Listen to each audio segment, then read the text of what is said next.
Assalamualaikum teman-teman, kami dari kelas G, kelompok 4 akan memaparkan tugas kami, yaitu asas-asas hukum adat dengan mata kuliah hukum adat.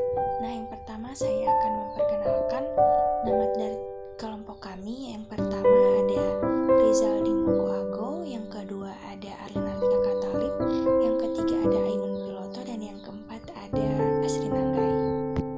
Nah, yang pertama ada hukum kekeluargaan.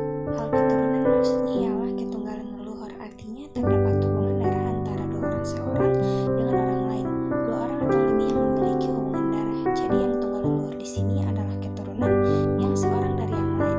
Hubungan kekeluargaan ini merupakan faktor yang sangat penting di kemudian hari.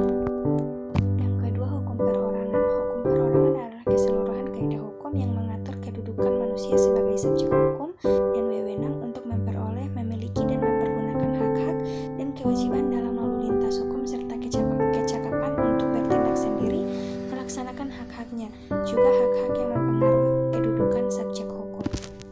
Nah, yang ketiga, hukum perkawinan adat. Perkawinan adalah salah satu peristiwa yang sangat penting dalam kehidupan masyarakat adat, sebab perkawinan bukan hanya menyangkut kedua mempelai, tetapi juga orang tua kedua belah pihak, saudara-saudaranya, bahkan keluarga mereka masing-masing. Yang keempat ada hukum waris adat. Hukum waris adat merupakan lokal suatu daerah ataupun suku tertentu yang berlaku, diyakini dan dijalankan oleh masyarakat daerah tersebut. Hukum waris adat Indonesia tidak terlepas dari pengaruh susunan masyarakat kekerabatannya yang berbeda. Hukum waris adat tetap dipatuhi dan dilakukan oleh masyarakat adatnya terlepas dari hukum waris adat tersebut telah ditetapkan secara tertulis maupun tidak tertulis.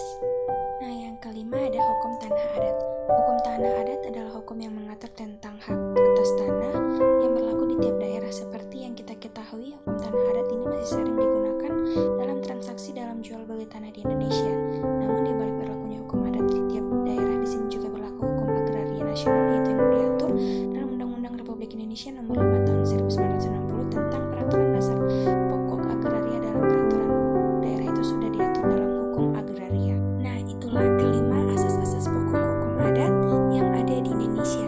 Untuk menutup pemaparan tugas, saya akan membacakan kesimpulannya, yaitu sejak awal manusia diciptakan telah dikaruniai akal, pikiran, dan perilaku. Yang ketiga, hal ini mendorong timbulnya kebiasaan pribadi, dan apabila kebiasaan ini ditiru oleh orang lain, maka ia akan menjadi kebiasaan orang itu, dan seterusnya sampai kebiasaan itu menjadi adat. Jadi adat adalah kebiasaan masyarakat yang harus dilakukan oleh masyarakat yang bersangkutan. Baiklah, terima kasih.